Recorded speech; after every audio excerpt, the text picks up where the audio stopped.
That's terrible. No, it's all good. Welcome to another episode of Tech Talk on Tuesday. We have Chan and Corbin from Liquid on the line to talk to us about SDKs, this new platform that they're building. I recently met them on the Pomelo pitch deck. They've got some really cool stuff. Super excited to have you guys here. And you know, we're also really excited to do this because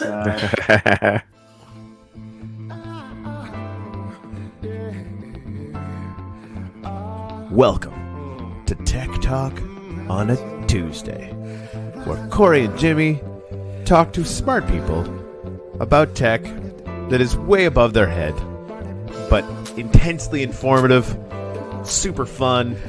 Sooner or later, somebody's going to make an inappropriate joke. We're definitely going to give away a bunch of NFTs. And quite frankly, we're just going to learn the whole time. If you have any ideas about who we should have on Tech Talk on a Tuesday, please let us know by adding us in the comments or just finding us, just stalk us down. It's fine. Just talk to us. Tech Talk on a Tuesday.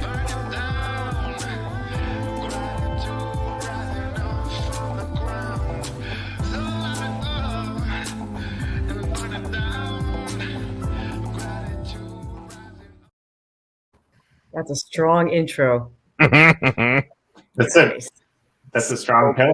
Jeez. Yeah, you've got the ESI pillow behind you. It's good. We interviewed I interviewed you for the Pomelo pitch deck, and I was pretty impressed with what you guys were coming out with, and good time to talk about this. So why don't you introduce Commander Corey to what you guys are doing? When did I get promoted? Yeah, there's something there. We'll talk about it later. It's fun. Exactly. Okay. All right. I'm Chan. I'm the CEO and founder of Liquid. Yeah, I'm Corvin, CTO and also founder. Yeah. And we've been in this space for a long time. Obviously, you made reference to the EOSIO pillow. Yeah, that's a great story. It's safe for work too. We've not been in the same space. We've mentored a lot of projects in this space. We have very like-minded values, I would say, and we really think that blockchain can be used for good. And transparency is a big part of like our personality and our DNA. And so Corbin had this great idea of this game and some SDKs and making things open, and we chat about it. And during COVID, there were a lot of times I was like, dude, are you ready? He's like, yeah, I think this might be a good time. So, and that's pretty much the story of it. Yeah. That's awesome. So, look, what is Liquid for somebody who just Googled it 35 seconds ago? We are a software development platform. We build SDKs for game developers. It's all open source. We also build games that are open source, and we're a block producer. Nice. Okay. Yeah. And we consult with companies who want to understand how to use blockchain. So we've done that as well. So we have a few lanes of revenue in case there's ever a bear market. Yeah, I'm always saying we are trying to be an ecosystem builder. Yeah.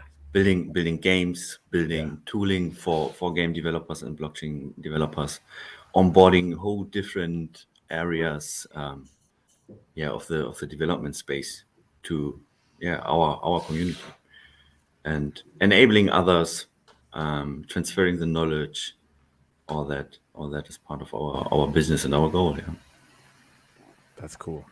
Yeah. So it just, if I understand it correctly, you guys are basically making the like software pieces so that other games can kind of come in and grab some duct tape and get cookie cutter parts and build stuff. Yeah, that's really awesome. Could you guys give us like an example of a project that has done that with you guys so far?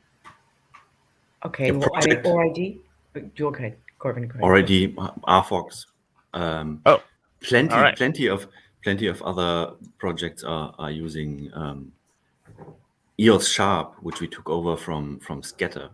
It was like the initial signature provider for C# and Unity. Okay.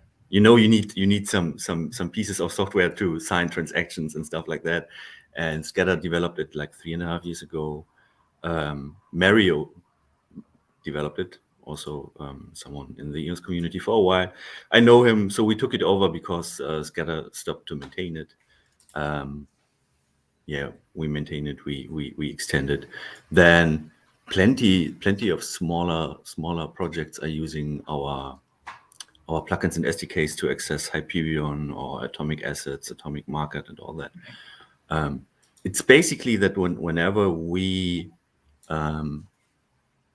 need to integrate a third party, or whenever we need to solve a specific problem where we see that other game developers or other traditional developers might have the same problem, we just put it into a plugin or into an SDK. We document it and make it public and free of charge, so that everyone has the benefit of us solving this problem.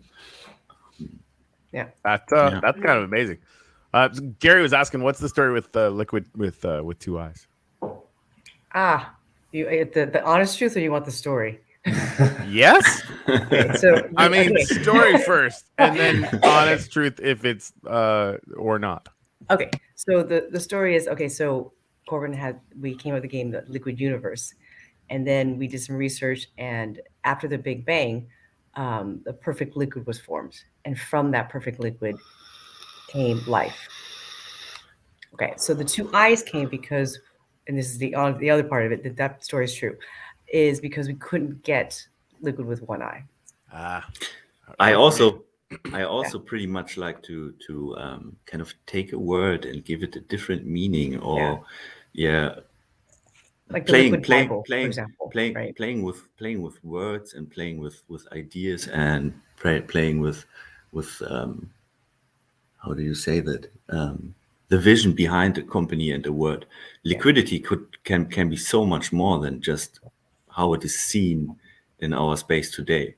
It's all about tokens and token liquidity and all that. But liquidity could really mean something like, when it comes to social interactions and how you communicate and connect each other, and these our keywords being extensive, transparent, and all that also pretty much matches liquidity. So I pretty much like that we have liquid with 2 eyes instead of 1.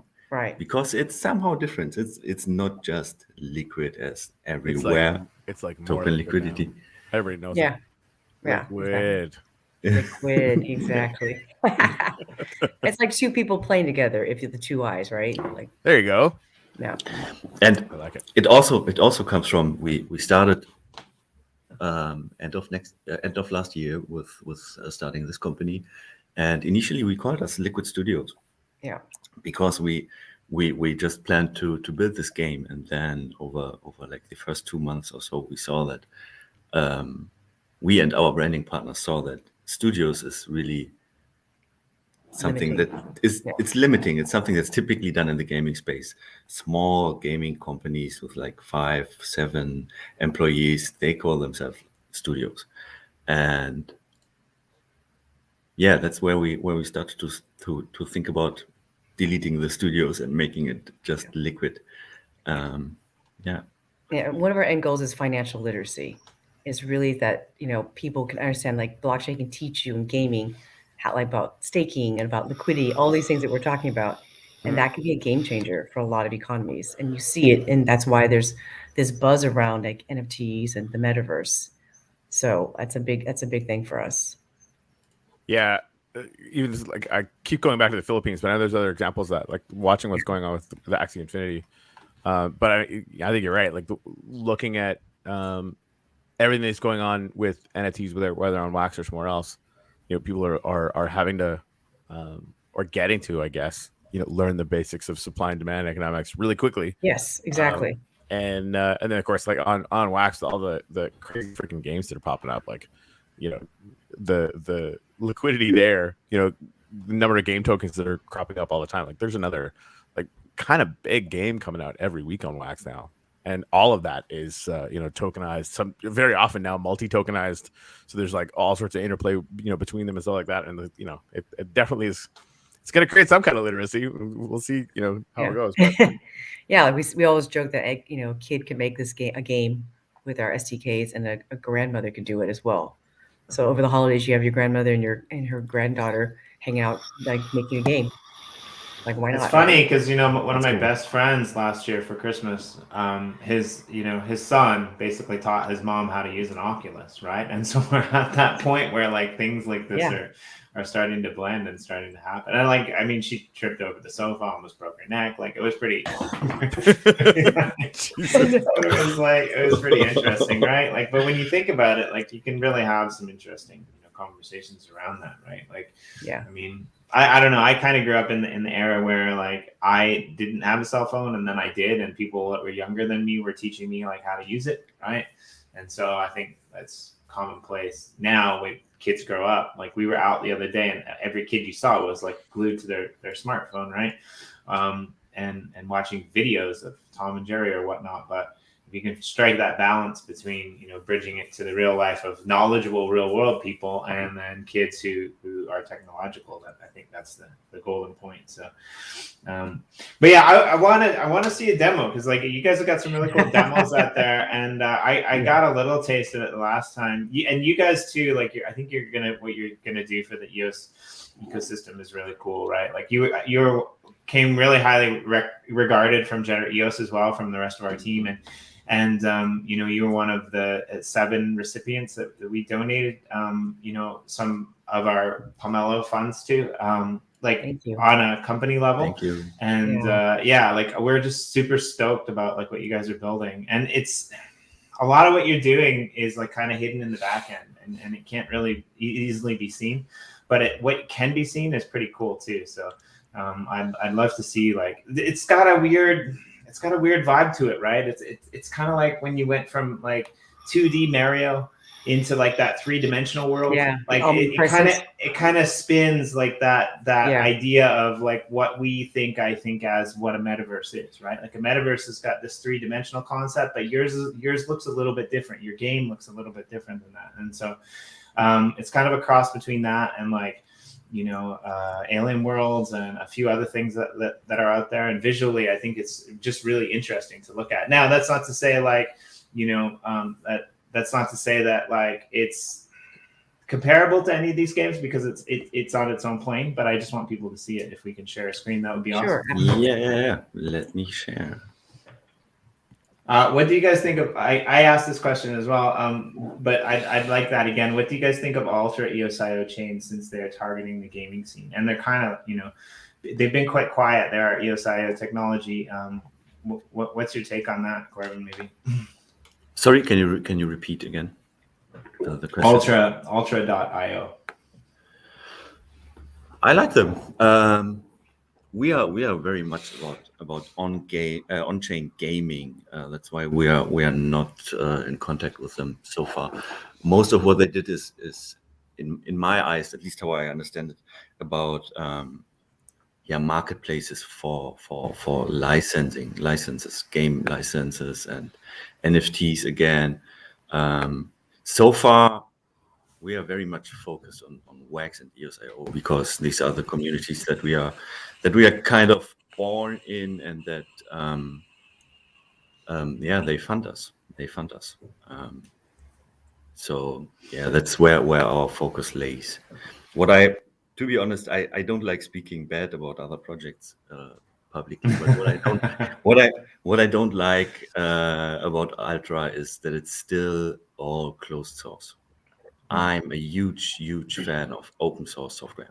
Yeah. Especially when the software was initially funded by an open source community, which it definitely was when it comes to EOSIO and all the EOSIO related things. But I'm pretty sure they have built very great things.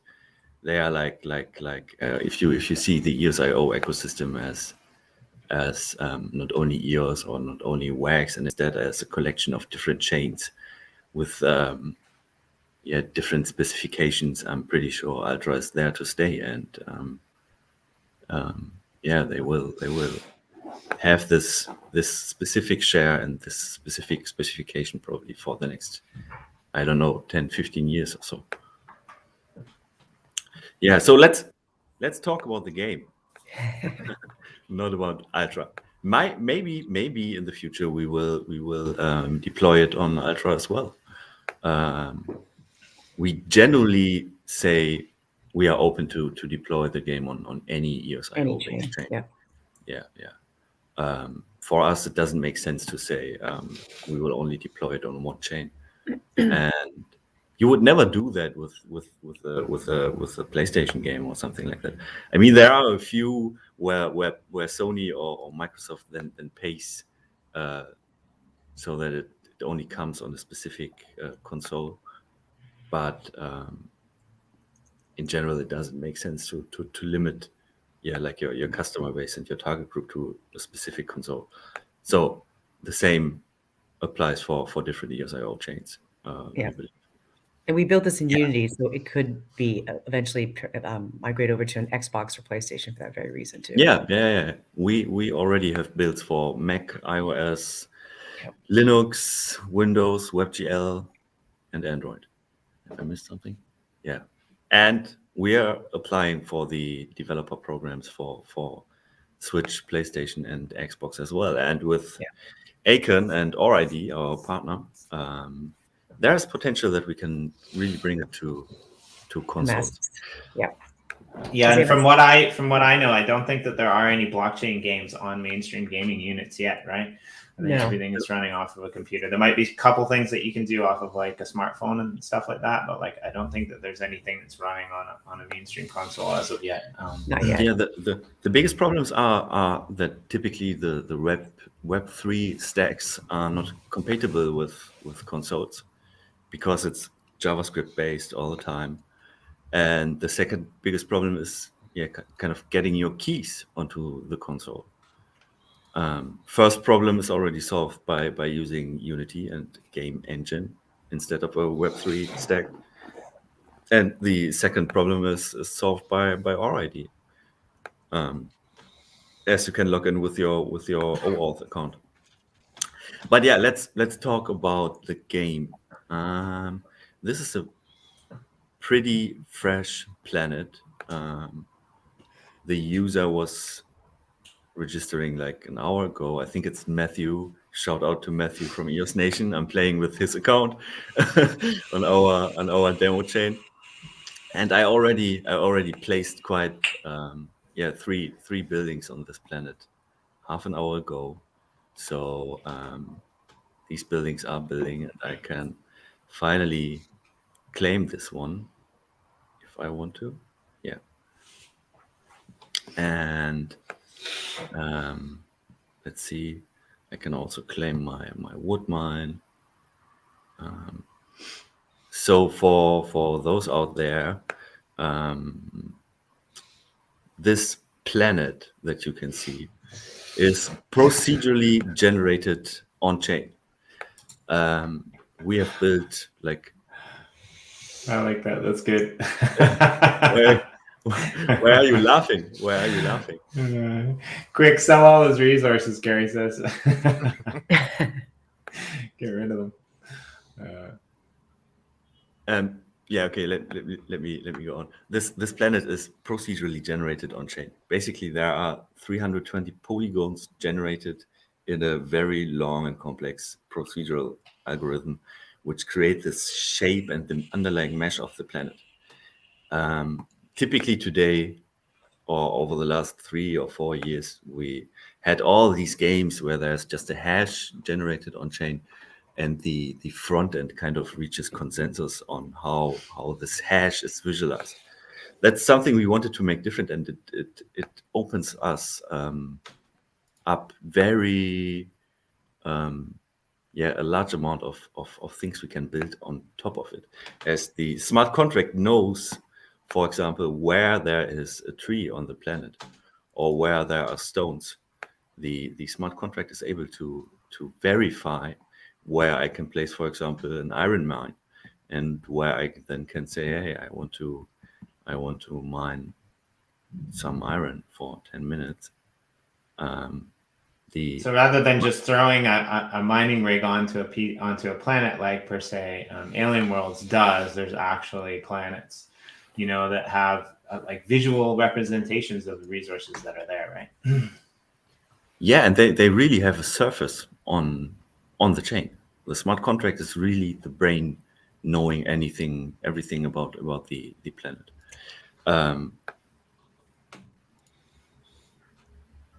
I would say it will later in the game will make a huge difference when it comes to rarity. If, let's say, iron is a rare resource, and these planets are randomly generated, and you have luck and you get a planet with a lot of fields where you can mine iron, then you have a planet that's probably worth more than the others, right? I'll be right back, guys. Let's see if we can place. Yeah, I have one free constructible left. If I now try to place a wood mine, you can see wood mines are only allowed where there are trees. And when I click on here, the transaction is going onto the blockchain. It's validated. You can see the transaction ID top left. That's our debug log. And the smart contract validates that this is allowed. Like with any other action, it's hard to see. And typically when we present this game, people are asking what's on chain, and really everything is on chain.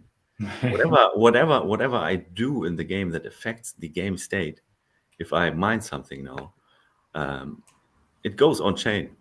The smart contract validates it, and once it's validated, the delta and the table changes are returned to the gaming client, and then it's visualized.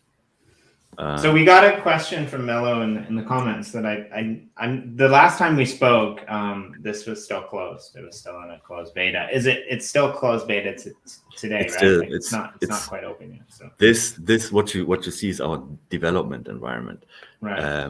It's currently it's not even a beta. We will potentially launch a private demo end of December. Yeah. And if you like forward, or whoever messaged you can ping me on Telegram, and we will invite him. We will invite Yeah. him. Or on Twitter, it's either way. Yeah, you can talk to me later, Mello, and we can figure it out. So, sorry, go ahead, Chen. Someone had a question. I see that can the planet grow for more expansion? That's from Mello. Is that the question you're referring to? No, well, I was referring to the one after that, but you might not see it yet. There might be a time lag. But yeah, I wanted to ask that one as well.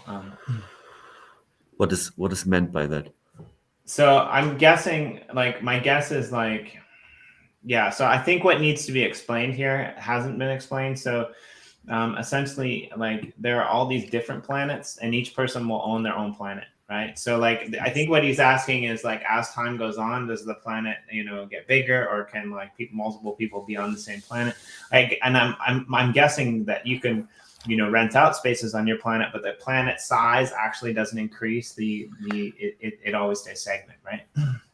The planet itself, the surface, the underlying mesh stays the same.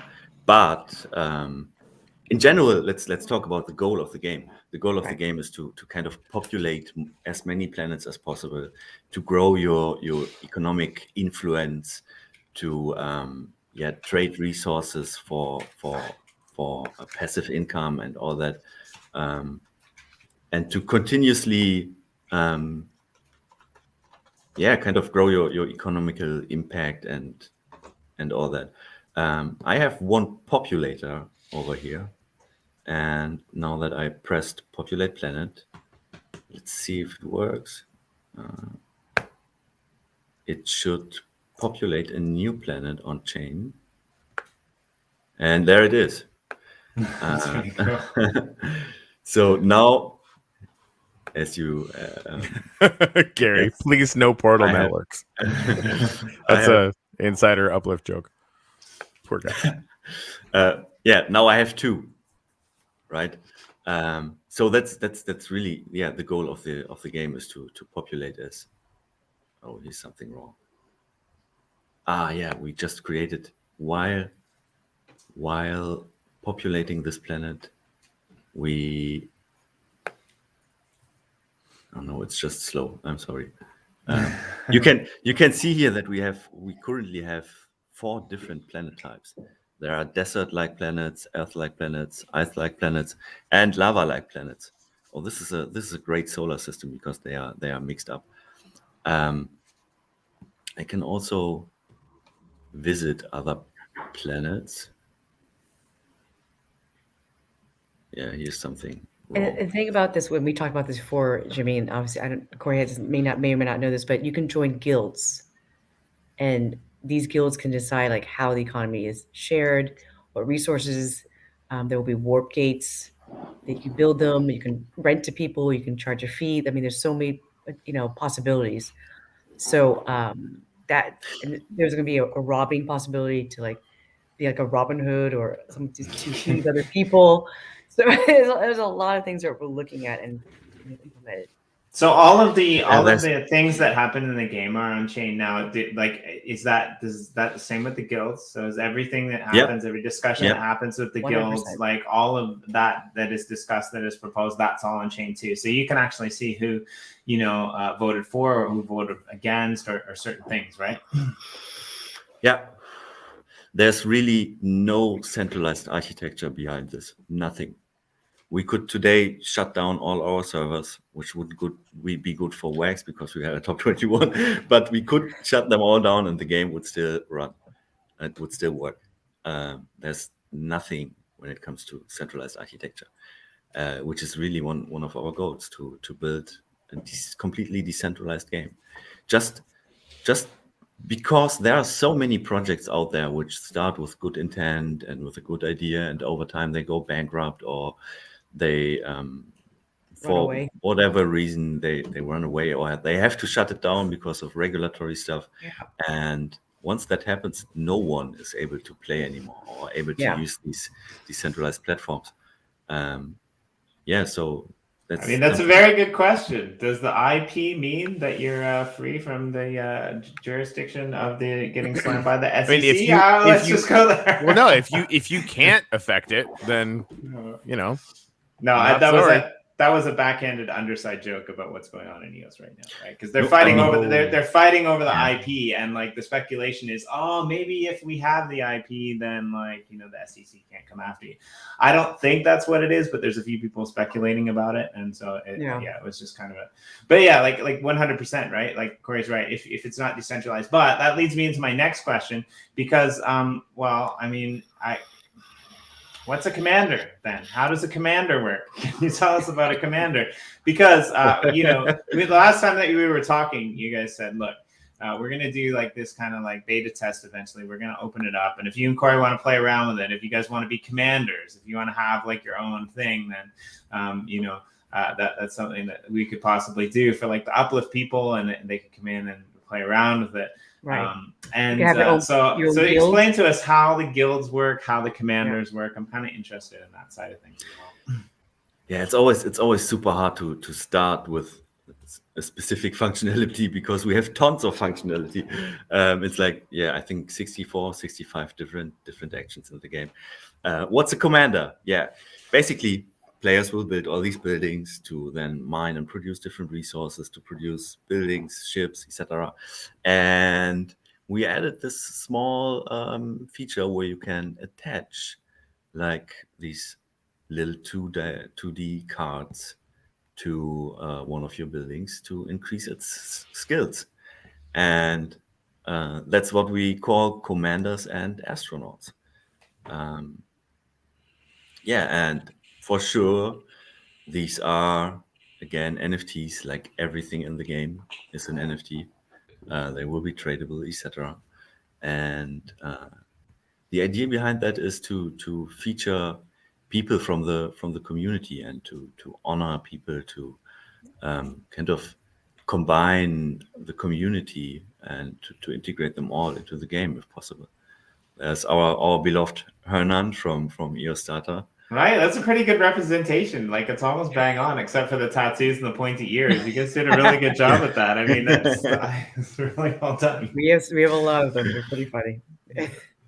Yeah, we have a lot more. These are just for demoing. Unfortunately, Christian Angermeyer still hasn't responded to me, but we will see. We are still trying to get him. I really like his avatar.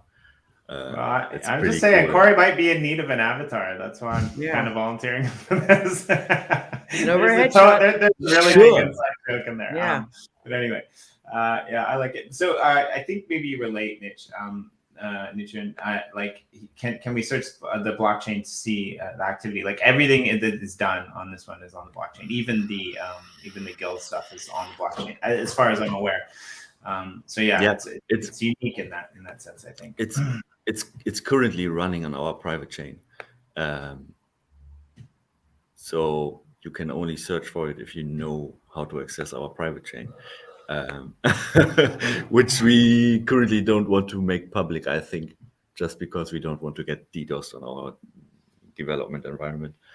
But sure, it will be completely public, transparent in the future. Absolutely. And so the other thing that you guys were saying, which I think is quite interesting too, is like the way that this is set up, anyone could basically take the back end and they could plug their own front end into it, right? Like they could create like their own scenario, their own like different styles, or their different interface on the front, right? We're talking to someone about that. Yeah, it really works like an engine. We are already talking to to different partners who want their own version of this. Some which want a completely own version of this. Yeah. For example. I'm not sure if I'm allowed to speak about it. Let's say someone wants to create a scientific universe, right? With, let's say, more focused on research and less on stealing and robbing. Economy. They could do that, or maybe someone wants to create a whole galaxy out of I don't know, gummy bears or something like that. Right. Well, with shrooms in them, right? They could. It's really an engine. They could throw in their own assets, their own planet type templates. They could define whatever planets they like with mushrooms instead of trees, and with I don't know, Christmas planets or whatever. Right. So that's one side of the game. There are already companies asking for this, like creating a completely new branch of the game. And we see the potential that we connect all these different galaxies someday in the future to one huge universe of interconnected chains and interconnected liquid galaxies, where you can exchange maybe resources from one galaxy on chain A with the other galaxy on chain B, which could be a very interesting thing. And then we have companies asking us to integrate planet types for them, which is the feature we have built from the ground up, is that these planet types are not hard-coded. There's a template engine where we can specify a type of planet. We can say we want Earth-like planets. And we say there's wood and there's stone and there's whatever, water, and there are these buildings that you can build on this planet. We push a transaction onto the blockchain, and then our procedural algorithm takes these template arguments and in the end generates this planet.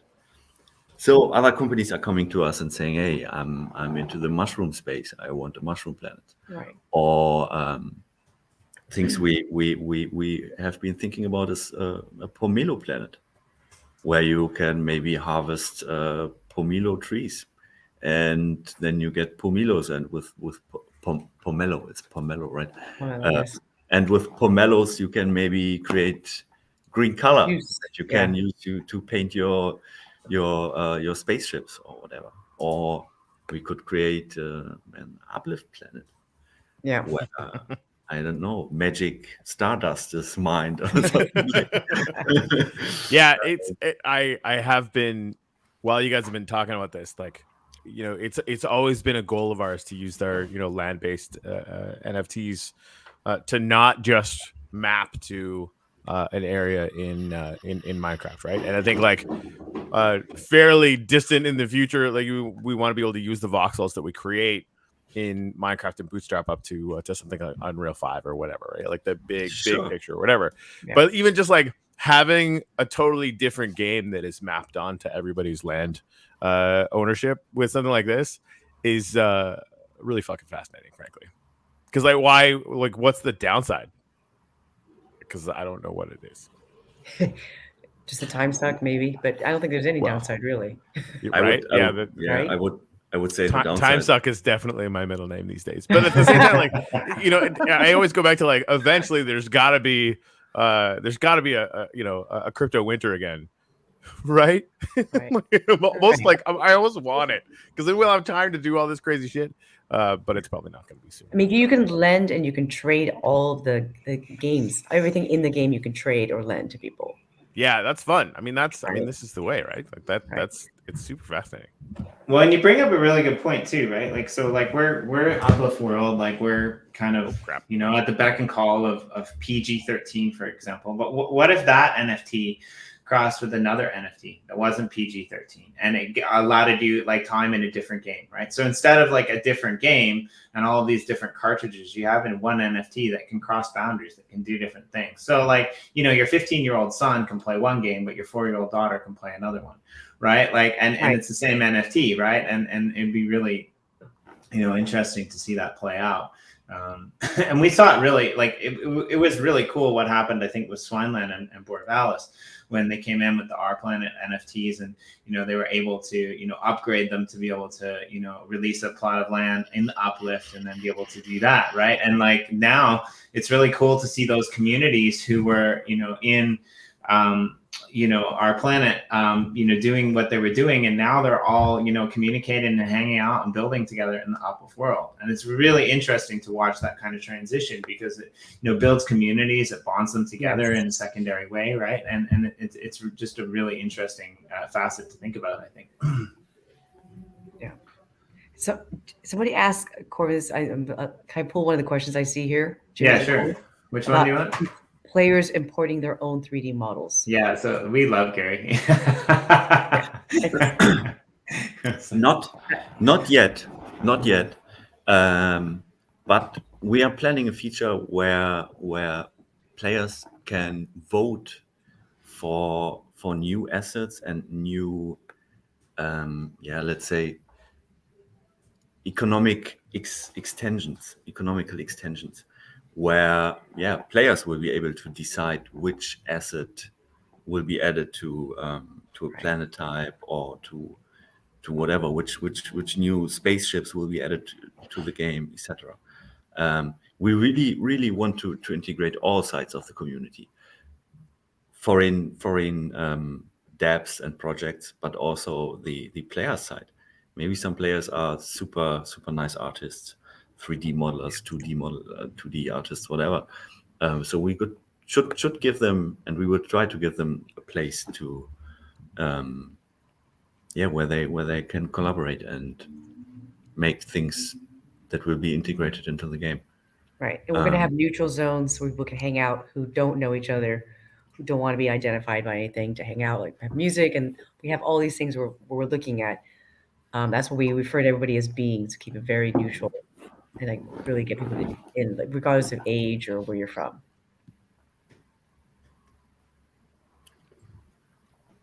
Yeah, I like it. It's super interesting. Sorry, go ahead.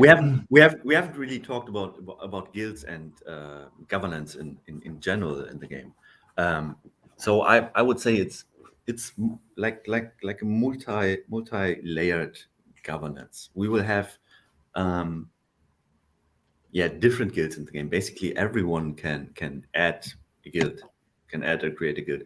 While we will potentially create special guilds for projects, and a different form of guilds for just random people joining a group. These guilds are like the lower level of governance layer, where I would say any form of group or grouping within a game in the future needs some form of organization. Yeah. If they want to take decisions, they need some form of algorithm, form of software where they can decide together on something. And that's what guilds will be. A group of players. It comes with different functionality and all that, depending on the factions a player belongs to. And guilds will be able to do things like building guild-owned assets. So a guild, for example, could build a marketplace space station. And every participant in building this marketplace space station, will, once they finished it, get a fractional NFT of this marketplace. And then the guild together can define the fee they take when others use this marketplace. So they will earn passive income. But also, there will be functionality to kind of move this marketplace space station to a different place in space, maybe where there's much more going on, or to increase or decrease fees to level up the marketplace so that there are more slots to create offers. And all these are things where people need to find consensus on what they will do next with something. So every guild in the game will basically be something like a small DAO, Dark or DAO. And then we will, in addition, have a general governing DAO of the game, which will be able to scale and modify the whole economy. With games like these, where it's about strategy and economy and resources, there's a high chance that there will be situations where there's, for example, too much wood created, and because everyone, for whatever reason, has built a wood mine, and wood will be a hyperinflationary asset. So the way we've built it is that every part of the economy is scalable and adjustable, and the DAC or DAO, group of custodians voted in by the players, can decide to scale the economy into different directions. They could say every wood mine beginning next week will mine 10% less wood, or wood consuming factories will consume 10% more wood. So they can realign. Dun dun dun dun dun dun dun dun dun dun dun dun dun. I like it. No, It's fun. having the ability to rebalance it. I mean, like, I've been tracking, Axie Infinity is ruthless with the rebalancing, and they have to be, right?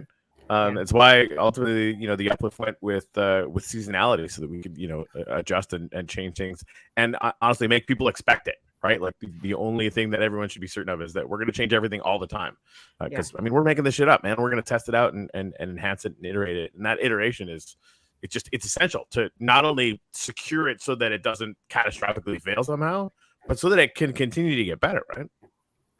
Yeah. Well, and the other cool thing about it too, like if you implement it into a DAC or a DAO structure, it kind of incentivizes people to become more than just a player. It incentivizes them to become part of the community, or to like actually, participate, go in and I don't know, sell their point, or argue for what they want, or things like that. But yeah, it's pretty cool.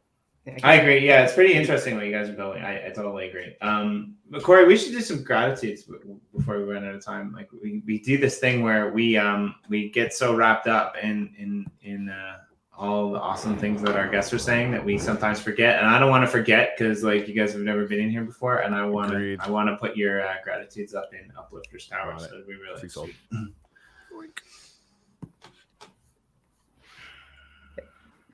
Alrighty. There we are. I'm waiting for this moment for so long. That's good. Always watching these videos. Yeah.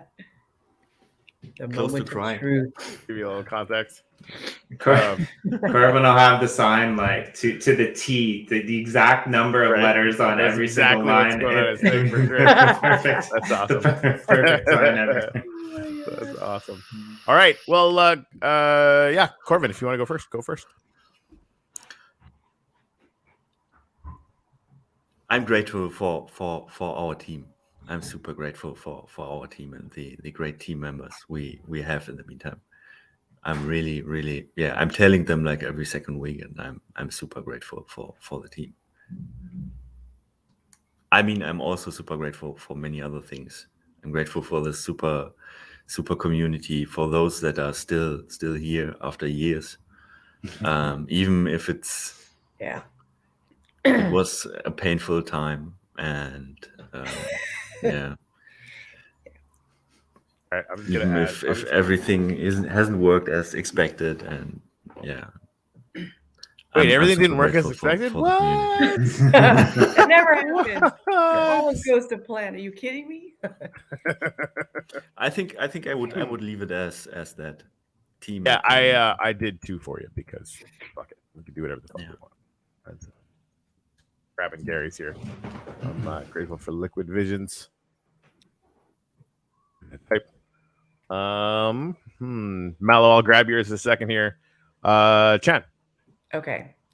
Let's see. I'm grateful for the team and the love and support of the community and all the people around us who've been waiting for us to do this. And just that I think we're in a great space. The opportunity literally it's now. And so I'm hoping that what we can do can really have some impact. So I'm grateful for that chance to do that. All right, I'm just going to write like 9. Chan is TRANG. Oh, Jesus Christ, I totally screwed that up. Sorry. I was reading another thing. Yeah, it's my father has a sense of humor. His name is Sun, and he named his daughter TRANG, pronounced Chan. I don't even understand. So it is what it is. Okay, come on now.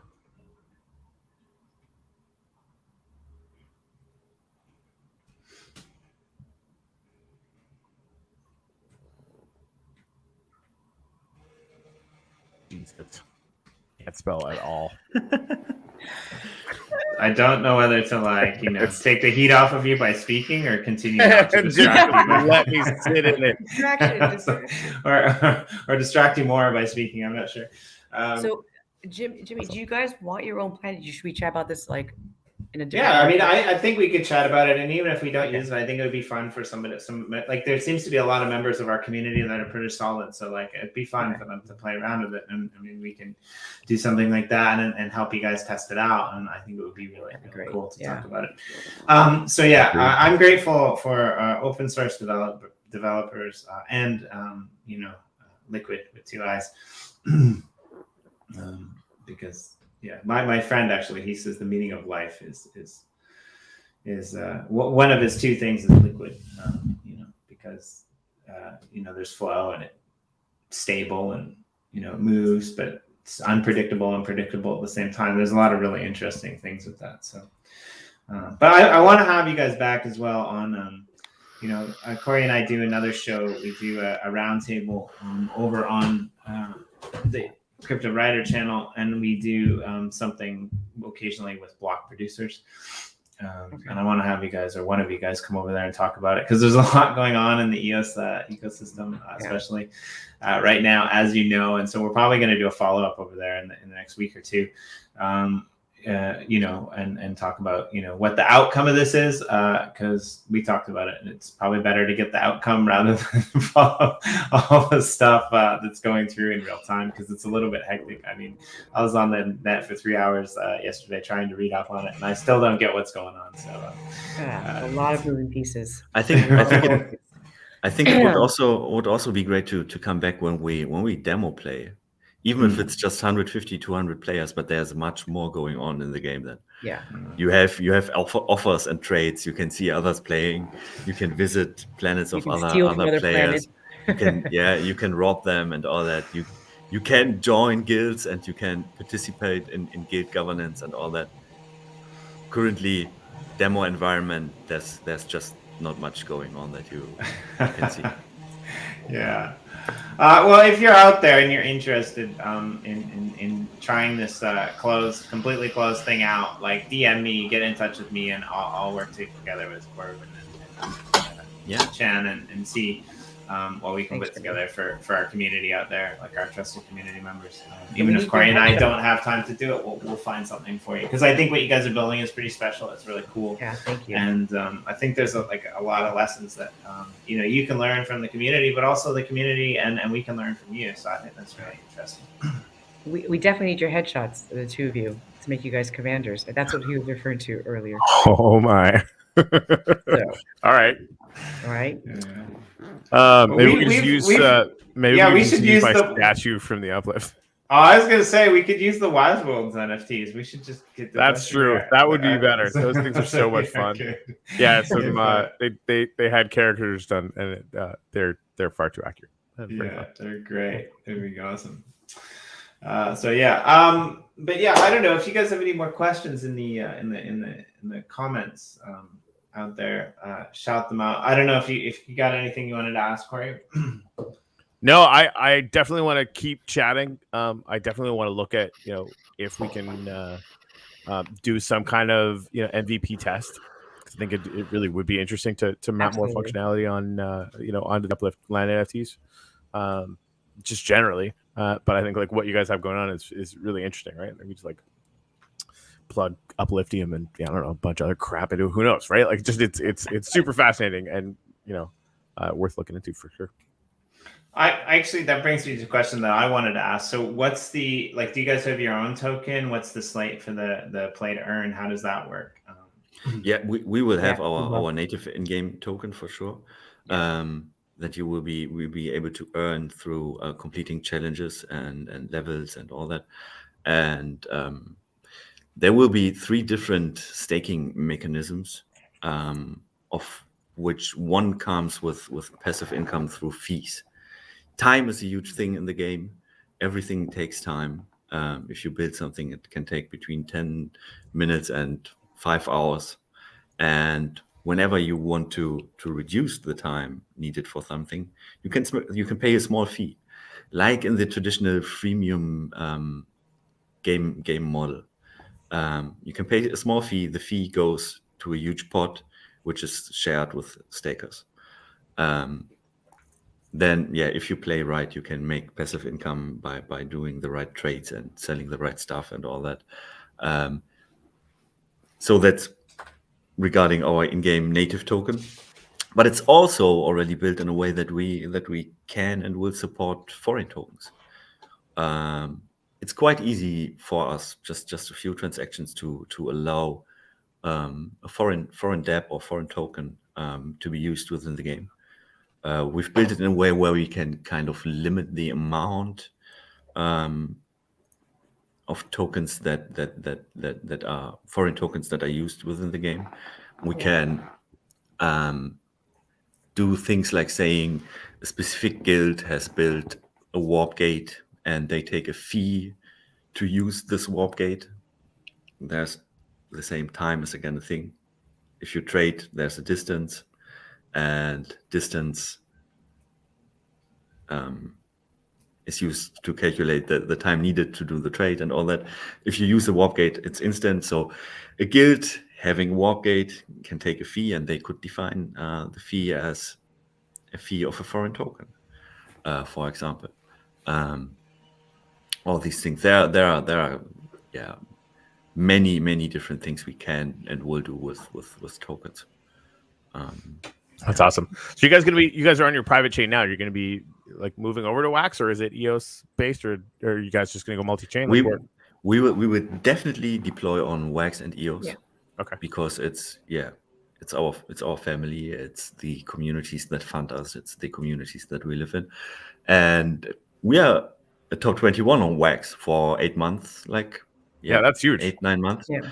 And so far we really have just sold a very small amount of our BP income. All this is built with money we made with custom development and consultancy, Right. because we want to use the resources that we get as a VP to make this game free to play. Currently, we have like 2 minutes, 3 minutes of CPU on Wax. It will hopefully increase. So we think we can make it completely free to play, where we sponsor the transactions needed by the game. Which is a great benefit.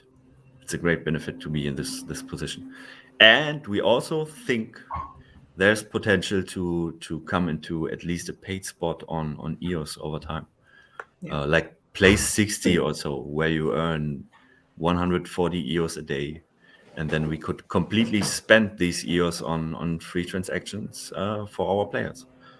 That's cool. Yeah. Yep.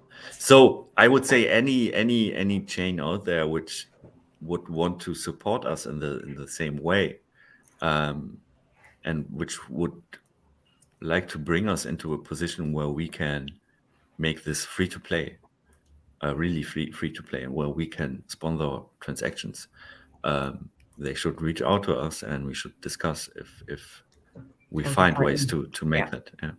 Yeah, I'm gonna call out Telos here because, you guys have had that worker proposal system for a while. There's a lot of people building on EOSIO, and you should fund them because, Wax is doing it now. Pomella's doing it.